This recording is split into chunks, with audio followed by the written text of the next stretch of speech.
El siguiente ponente de la mañana es Xavier Medina, es catedrático de Antropología de la Universitat Oberta de Cataluña y director de la Cátedra UNESCO de Alimentación, Cultura y Desarrollo. Además es presidente mundial de la International Commission on the Anthropology of Food and Nutrition y especialista en patrimonio cultural inmaterial de carácter alimentario. Fue miembro del equipo redactor de la candidatura de la dieta mediterránea inscrita por UNESCO en 2010, así como asesor de distintas candidaturas relacionadas con la alimentación. Xavier, muchas gracias cuando quieras. Te escuchamos. Muy buenos días a todo el mundo. ¿Qué tal? Antes que nada, muchísimas gracias por la invitación, por poder estar hoy aquí y un placer y un honor. Además, estupendamente hablar después de Sara, porque nos ha dado todo un marco referencial y normativo que nos va a ser bastante útil en el análisis de lo que hablaremos justo a partir de ahora, ¿no? Que casi supone un poco un paso atrás en el discurso. ¿Se ve correctamente el PowerPoint? Sí. Perfecto, muchas gracias. Sara nos ha hablado de la alimentación, todo su entorno y contexto como patrimonio y todo el marco que nos lleva a su conversión en patrimonio. Y nosotros vamos a dar un paso atrás y vamos a hablar de esta alimentación en tanto que cultura.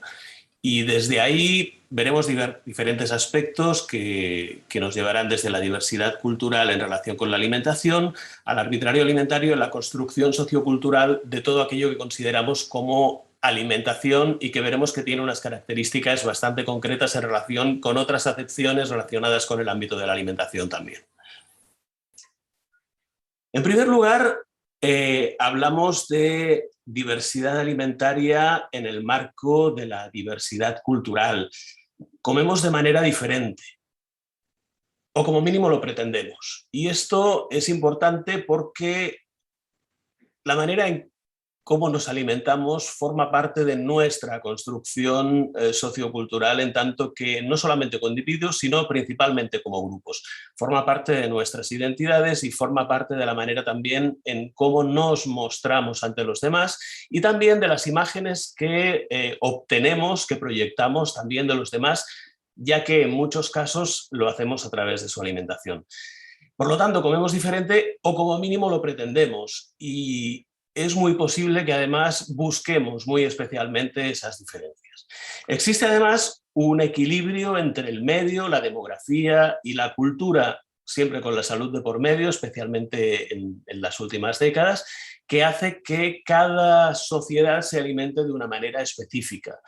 Y todo ello dependiendo de toda una serie de factores que entran a formar parte tanto en aquello que comemos como en cómo conceptualizamos aquello que comemos y cómo lo marcamos culturalmente. Veremos que todo ello tiene una importante carga que nosotros y nosotras mismos le vamos añadiendo a todo el discurso alimentario y que va muchísimo más allá de la nutrición.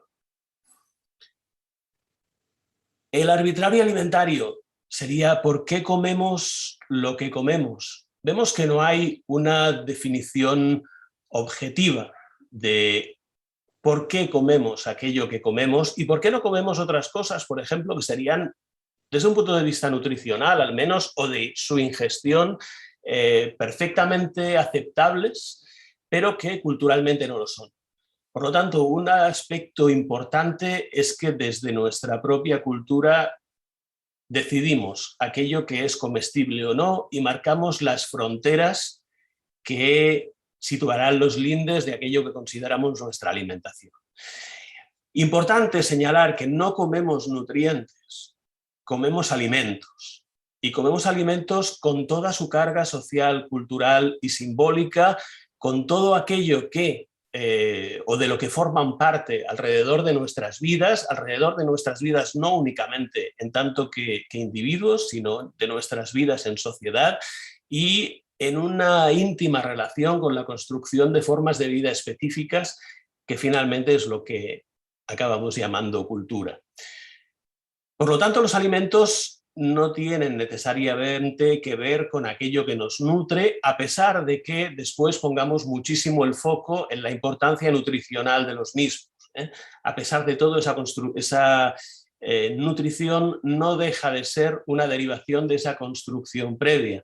Por lo tanto, construimos socialmente lo que comemos y, por ejemplo, también tenemos muchos tabúes alimenticios o sobre cosas que podríamos comer perfectamente desde un punto de vista nutricional, pero que no acostumbramos a comer porque no lo consideramos culturalmente como comestible.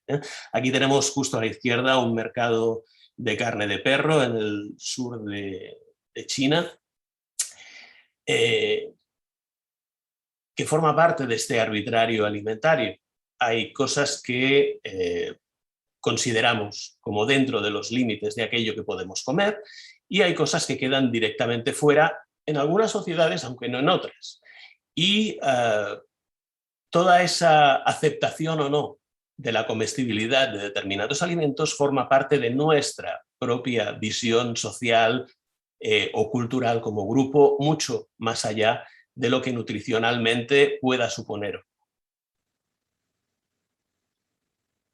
Hablamos, por tanto, de este arbitrario alimentario y esta foto pues, nos lleva, por ejemplo, a un debate que se dio hace bastante pocos años en relación con algunas recomendaciones de FAO, no este caso de UNESCO, sino de FAO directamente, hablando alrededor de los insectos, en tanto que una fuente barata de proteínas, muy disponible y además respetuosa con el medio ambiente.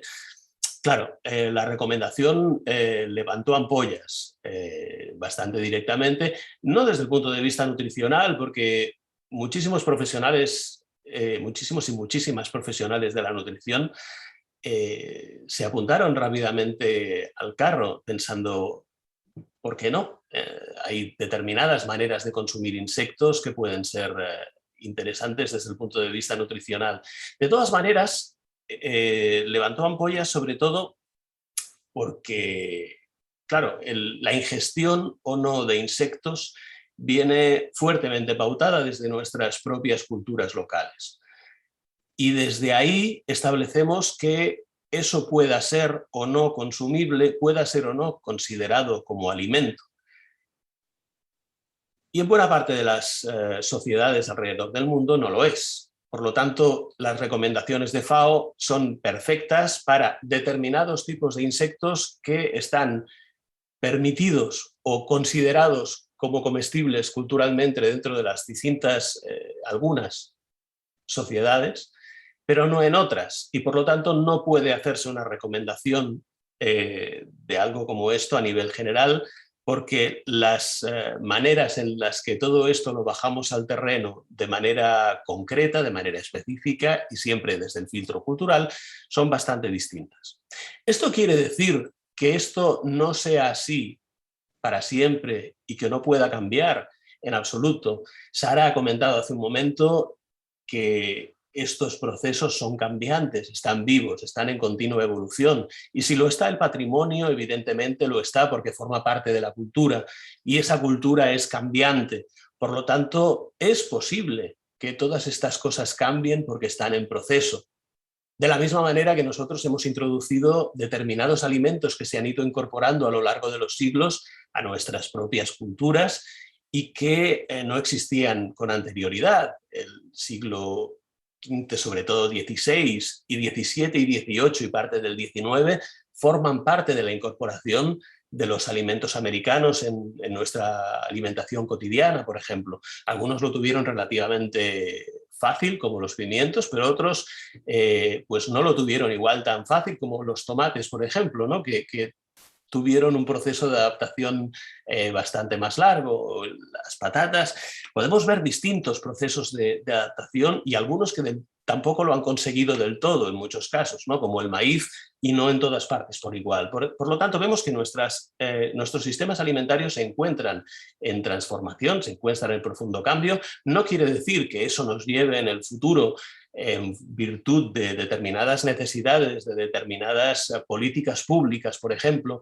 o de determinados aspectos relacionados con la salud, nos puedan llevar en el futuro a que algunas cosas cambien.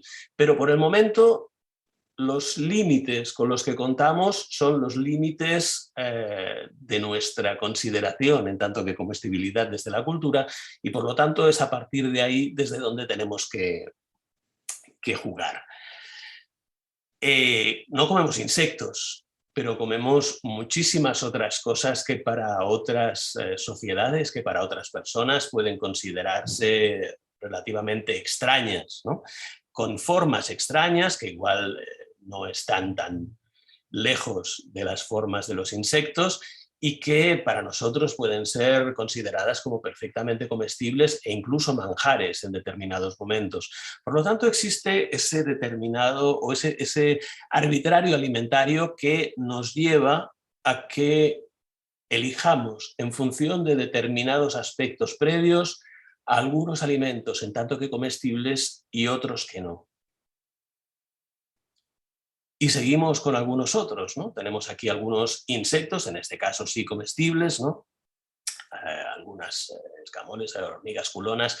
Tenemos un poco de todo de insectos que pueden ser comestibles en determinadas sociedades, pero que no lo son en otras, y en otras pueden considerarse en tanto que algo posible de probar, en tanto que alimento exótico. Nosotros mismos nos podríamos considerar en esta línea, ¿no? Podemos consumir determinados alimentos en tanto que algo que se puede probar un día como algo exótico, pero que difícilmente incluiremos en nuestros sistemas alimentarios a nivel general.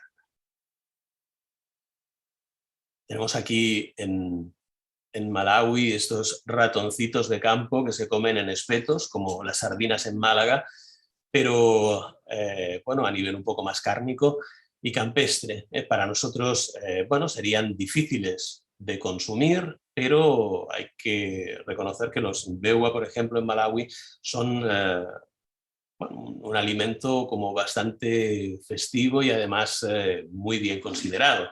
Por lo tanto, forman parte de determinadas construcciones socioculturales que nos llevan a nuestra relación con el medio y nos llevan también a todo ese proceso que nos ha llevado hasta el momento actual en la relación tanto con el medio como con el resto de personas que conforman nuestra sociedad y con el resto de sociedades o de culturas que tenemos alrededor. Tampoco estamos tan lejos en algunas cosas, ¿no? La rata de agua, rata de sequía, ha podido ser un alimento que ha sido incluido en algunos arroces, ¿no? Algunas paellas, por ejemplo, con estas ratas que hoy en día están protegidas, evidentemente, pero que hasta no hace mucho podían ser un ingrediente de algunos de estos platos. Nos marca a nosotros también, desde nuestra propia perspectiva, cómo esos tabúes pueden ir cambiando a lo largo del tiempo, cómo ese proceso nos hace reconsiderar nuestra alimentación a lo largo del tiempo en nuestras propias sociedades, y determinadas cosas que podrían ser comestibles en un momento dado pueden dejar de serlo, y otras que a lo mejor no lo eran en otros momentos pueden serlo actualmente. Un caso bastante interesante de transformación de su estatus, en este caso de transformación del estatus animal más allá de la rata de agua de la que hablábamos, puede ser el del conejo. El conejo ha disminuido muchísimo su consumo en los últimos años, y todo ello se debe mucho más allá de los aspectos nutricionales, porque justamente al contrario, es una carne muy recomendada nutricionalmente, es una carne muy magra, poco grasa y bastante recomendable. Sin embargo, vemos que la construcción cultural alrededor de un animalito como el conejo nos está llevando internacionalmente a una transformación cada vez mayor de este animal, que pasa de ser comestible a irse convirtiendo poco a poco en una mascota. Con lo cual, muchísima gente empieza a ver a este animal mucho más como mascota o como un animalito mono o agradable que podemos tener en nuestra compañía, y que está transgrediendo los límites de la comestibilidad para entrar en toda aquella parte que nos lleva a aquello que consideramos próximo, a aquellos animales, equiparándolo a perros, gatos, canarios, etcétera, etcétera, que tenemos alrededor, que en muchos casos podemos considerar que forman parte de la familia.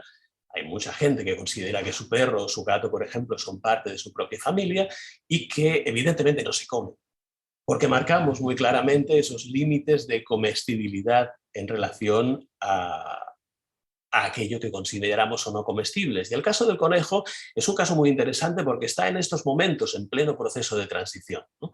Con lo cual nos interesan mucho este tipo de casos porque demuestran cómo nosotros y nosotras mismos representamos, vemos cómo evoluciona nuestra propia alimentación y le vamos cambiando los significados. Y cosas comestibles antes podrían no serlo en el futuro, y cosas comestibles hoy en día a lo mejor no lo eran en el pasado o no lo serán más adelante, ¿eh? Nuestra alimentación continúa en construcción y esa es una de sus características más innovadoras, además de más significativas. Sobre todo a la hora de construir patrimonio, porque tal y como decía Sara hace un momento, el patrimonio no deja de ser una foto a la hora de inventariar, por ejemplo, una foto fija en un momento dado, pero que posiblemente en poco tiempo, en algunos años, ya no se corresponda necesariamente con la realidad. Y eso es algo que hay que tener siempre en cuenta a la hora de hablar de este tipo de patrimonios. Tenemos aquí otro alimento que ha recorrido un camino bastante interesante. Esto que tenemos aquí delante es un pichón, ¿eh? Es interesante su recorrido también porque es un alimento que había formado parte de nuestras alimentaciones. Muchísima gente tenía palomares en su casa, especialmente en ámbito rural. Yo recuerdo en mi pueblo, en el Ampurdá, de pequeño, como algunas de las casas criaban palomos, criaban pichones. Y es un alimento que ha ido recorriendo su camino hasta hoy en día, ha ido abandonando la alimentación cotidiana, ha ido desapareciendo incluso de los mercados. Tampoco es tan fácil encontrar hoy en día en todas partes pichón, pero sí ha ido manteniendo, por ejemplo, en los restaurantes de alta gama, que pueden seguir ofreciendo bastante a menudo, en muchos casos, pichón dentro de sus cartas, ¿eh? Por ejemplo, en este caso nos interesaría destacar que ha abandonado en muy buena medida los hogares, ni siquiera como plato de fiesta, pero todavía se mantiene en determinados ámbitos como el de la restauración, sobre todo el de la restauración de una cierta gama que lo ofrece ya incluso hoy de una cierta manera exótica, ¿eh? De algo que sabemos que no a todo el mundo le gusta, sabemos que mucha gente nos lo va a cambiar dentro del menú porque no le va a hacer gracia, porque es posible que ya incluso no lo considere como comestible, pero tiene ese punto de exótico de ese alimento que nos llega del pasado, que hemos ido manteniendo de alguna manera y que en ámbitos particulares como el de la restauración se ha ido manteniendo hasta el día de hoy, ¿eh? Por lo tanto, vamos marcando esa comestibilidad o no de esos alimentos e incluso legislamos de manera que determinados alimentos puedan o no caber en una u otra manera de especificarlos, ¿no? Tenemos el caso de las ancas de rana, que en sus aspectos legislativos se incluyen dentro del grupo de los pescados. Es cierto que las ranas lo tienen fácil al ser anfibios, tienen dos posibilidades, o tierra o mar, al no haber una específica para anfibios, pero en este caso se incluye dentro del grupo de los pescados, codificados con clave 12 en este caso, y claro, las convierte en determinados momentos, porque estos aspectos no son nuevos, las convierten o las asimilan a la parte de los pescados, y en determinados momentos del año en los que la carne no puede consumirse, las ranas eran un alimento posible. Por lo tanto, vemos que más allá del alimento en sí, ideamos a su alrededor para convertirlo en alguna cosa que nos es útil en un momento u otro culturalmente para los fines que tenemos previstos, ¿eh?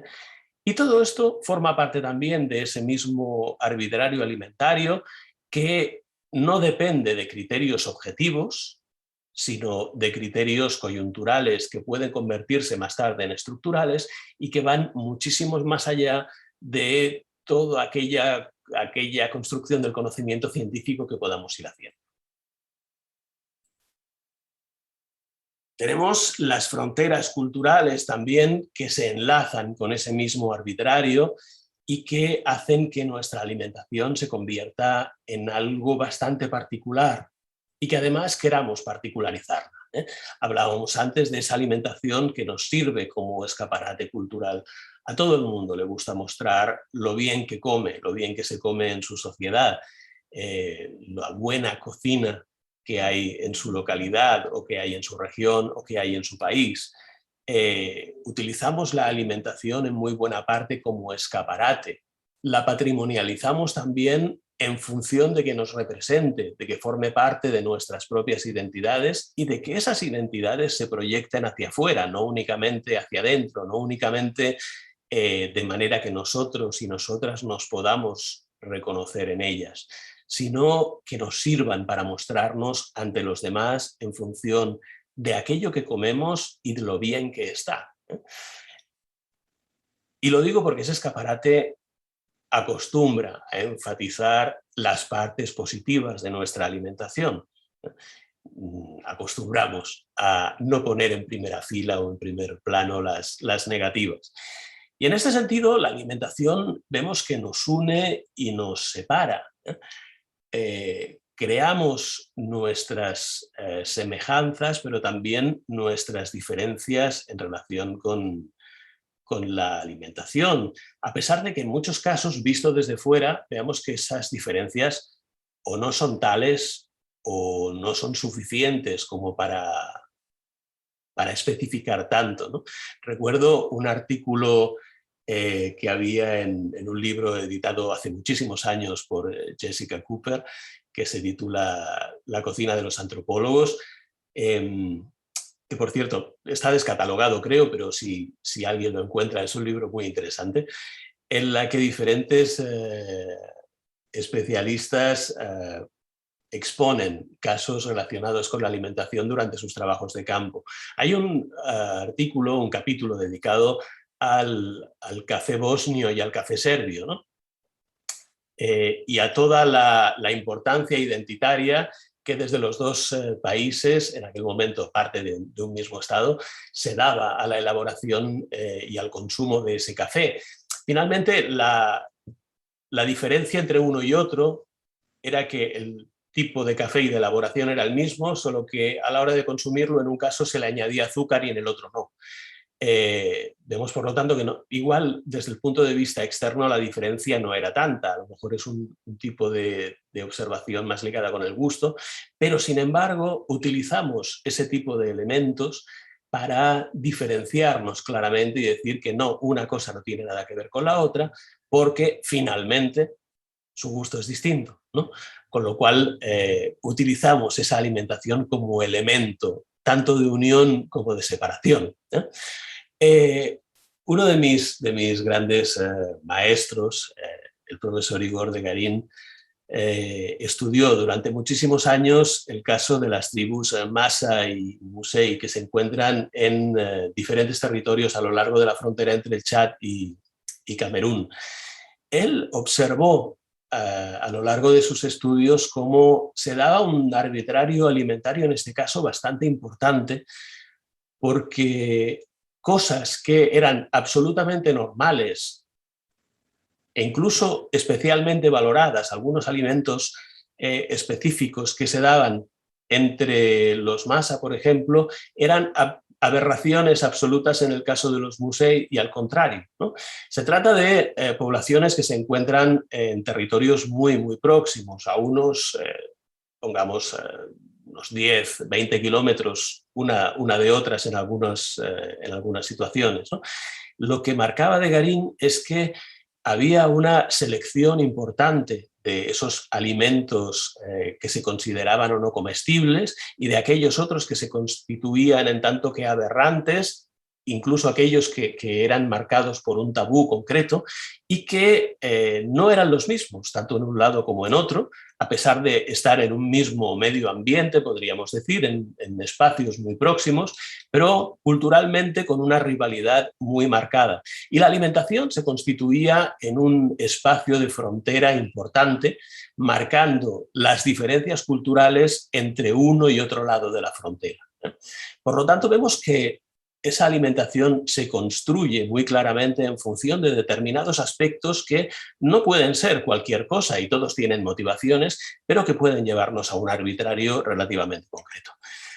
Tenemos también un caso interesante, que es el estudio que hizo Helen Macbeth de la Oxford Brookes University, una compañera de ICAF desde hace muchísimos años, en los años 90, entre dos poblaciones fronterizas, a uno y otro lado de la frontera en el Pirineo catalán. Se trata concretamente de las poblaciones de Puigcerdà y Burmadam en la Cerdaña, y ella observó cómo a nivel de consumo alimentario, sobre todo cotidiano, y a pesar de que en ambas poblaciones se considera que pertenecen a una misma cultura y por lo tanto se come lo mismo, finalmente hay una frontera muy marcada que hace que a nivel concreto y cotidiano la alimentación que se da en Burmadam, por ejemplo, en el lado francés, tenga muchísimo más que ver a nivel estatal con poblaciones que se encuentran relativamente alejadas y a varios kilómetros al norte de Burmadam, más que con la localidad vecina que se encuentra a escasos 10 kilómetros. Mientras que en Puigcerdà, por ejemplo, se encuentra un tipo de alimentación que tiene muchísimo más que ver con poblaciones que se encuentran a muchísimos kilómetros al sur, al otro lado de la frontera, que no con esa localidad que se encuentra a escasamente pocos kilómetros del otro lado y con la que hay una relación cotidiana.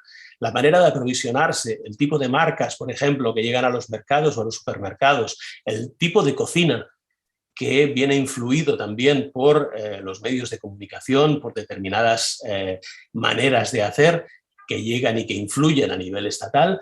Las políticas públicas tienen muchísimo que ver en esas conformaciones de la alimentación y hacen que tengan mucho más que ver, por ejemplo, a nivel estatal con otras localidades de su propio estado que no de su propio territorio al otro lado de una frontera. Por lo tanto, vemos que esas fronteras nos marcan también la manera en que construimos la alimentación o en que influyen en nuestra construcción de la alimentación en aspectos que en muchos casos van bastante más allá de lo que podemos llegar a pensar. Y todo ello forma parte también de determinadas imágenes cruzadas, aquello que esperamos encontrar. Cuando vamos de vacaciones, por ejemplo, cuando salimos a buscar determinados alimentos que suponemos o sabemos que se comen en determinados lugares, también vamos con imágenes bastante específicas, ¿no? En el caso de España, un colega, Frédéric Duart, lleva trabajando muchísimos años en el lado vasco-francés de la frontera norte de España, y en este caso, en relación con los turistas franceses que visitaban España, es bastante gracioso. Él siempre lo remarca diciendo que al preguntarle qué es lo primero que pensaban hacer cuando pasaban la frontera de Irún, iban hacia San Sebastián, lo que le decían es que iban a comer una buena paella, ¿no? Claro, desde un punto de vista a lo mejor interno, no consideramos que con todo lo bien que se come en San Sebastián, aquello que mejor se pueda elegir allí sea una paella. Es más, nosotros lo consideramos como un plato pues muchísimo más mediterráneo, ¿no? Sería muy coherente pedirlo en toda la costa mediterránea, desde Cataluña hasta Andalucía, especialmente en la Comunidad Valenciana, pero no se nos ocurriría quizás ir a comer una buena paella a San Sebastián, ¿no?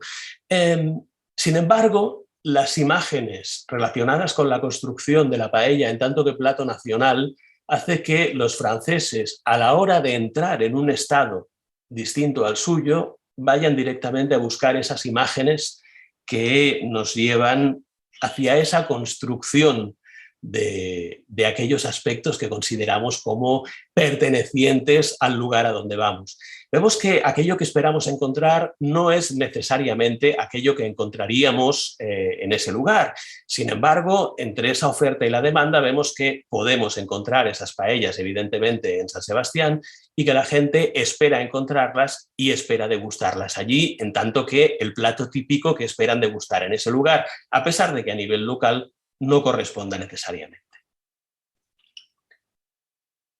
Y tenemos también las fronteras culturales, ¿no? Las fronteras de clase. La clase social crea, se decía, estómagos diferentes, ¿no? Gli uomini diversi mangiano diversamente, ¿no? Esto está construido, el refrán italiano, en forma de clase social. Al contadino non far sapere come buono il formaggio con le pere, no le digamos al campesino, no le demos información sobre determinadas combinaciones gastronómicas porque podría entrar en competencia. Los caracoles tienen determinadas fronteras incluso dentro de España. Hay lugares donde los caracoles tienen una cierta fruición en su degustación. Encontramos Cataluña, Andalucía, etcétera, etcétera, y lugares donde no se considera tampoco mucho su consumo porque dan un poco de cosa, ¿no? Tienen una cierta frontera de no comestibilidad. O la parte de callos y despojos, ¿no? La casquería en las cocinas locales.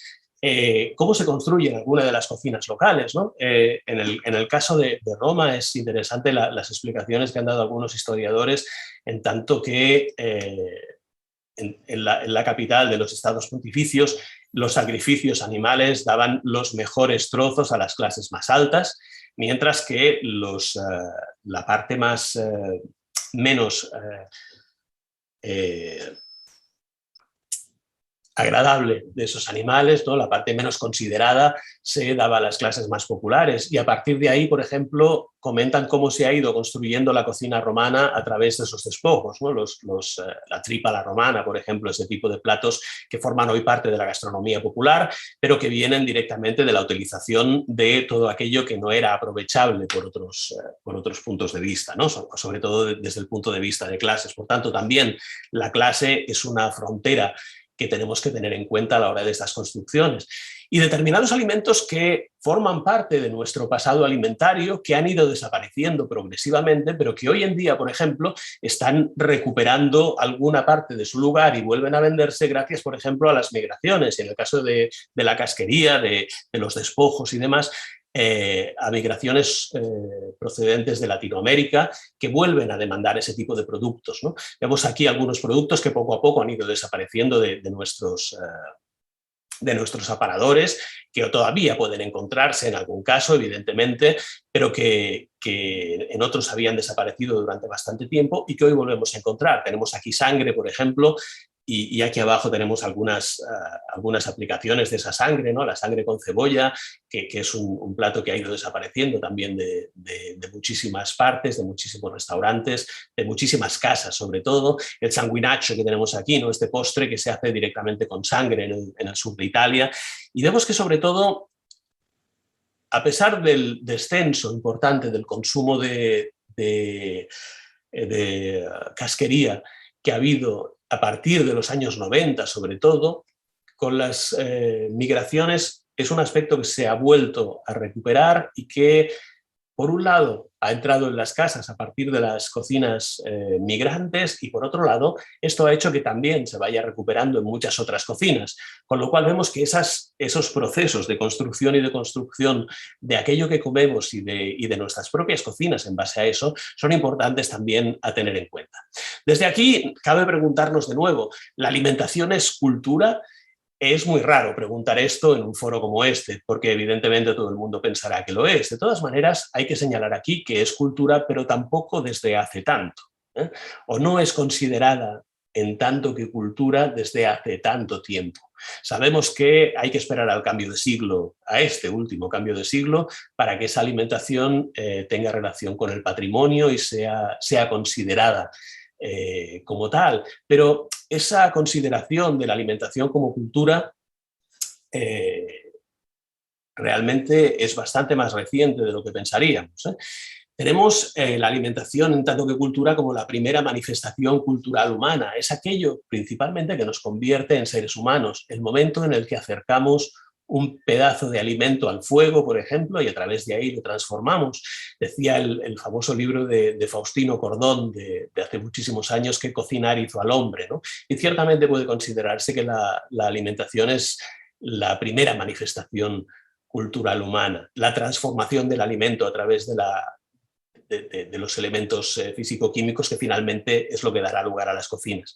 Por lo tanto, transformamos el alimento, transformamos el medio, afecta a la supervivencia tanto individual como del grupo, es arbitraria, no comemos todo lo comestible ni en cualquier momento y comemos muchas otras cosas que a lo mejor no serían tan comestibles en otros lugares, se rige por normas que van más allá de lo nutricional, y finalmente está ligada a la identidad del territorio, la economía, la religión, ocio, trabajo, relaciones sociales, la familia, el desarrollo. Decía Marcel Mauss, para ir terminando, que la alimentación es un hecho social total, y es que afecta a todas las etapas, todos los momentos de nuestra vida y a todas las personas en cualquier etapa en la que se encuentren.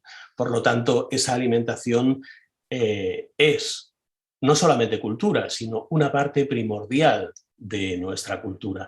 ¿Por qué no la hemos considerado como tal? Por algunos aspectos que yo creo que marcan bastante esta consideración. Por un lado, es algo tan cotidiano en lo que no pensamos, en tanto que un elemento cultural destacable. Comemos varias veces al día, si tenemos la suerte de hacerlo, y a partir de ahí eso es algo que tenemos tan delante de nuestros ojos que no podemos ver. Es un árbol que no nos deja ver el bosque. Y en segundo lugar, también porque las cocinas, sobre todo, esa transformación de la alimentación, es un aspecto, un ámbito que ha pertenecido principalmente al lado de lo femenino. Y por lo tanto también un lado denostado o poco valorado hasta el momento actual. Por lo tanto, no es de extrañar que tengamos que esperar a las últimas décadas, a los últimos años incluso del siglo XX, para que este tipo de cosas empiecen a valorarse, este tipo de patrimonios empiecen a tener un lugar dentro de nuestra manera de pensar y de construir el patrimonio. Al mismo lugar que el patrimonio cultural, al mismo tiempo que el patrimonio cultural inmaterial se va construyendo, se construye también esa idea de la alimentación como cultura, y desde ahí podrá empezar a pensarse también en tanto que patrimonio. Por lo tanto, una alimentación como la cultura de la que forma parte es dúctil, se encuentra en constante evolución, responde al avance social, está sujeta a cambios sociales, económicos, tecnológicos, sí. Y en este caso quería señalar que, tal y como Sara comentaba antes, ese patrimonio se transmite generacionalmente, pero que hoy en día a ese patrimonio y esa transmisión generacional deberíamos sumarles también todo el ámbito de Internet, todo el ámbito de lo virtual, porque en estos momentos también se está sumando a esa transmisión generacional que estamos enfocando hacia adelante y a través de las cuales estamos también transmitiendo nuestro patrimonio. Por lo tanto, un aspecto también que hay que tener en cuenta en relación con lo que comentábamos hasta ahora. Y finalmente, muchas gracias. Lo dejo aquí.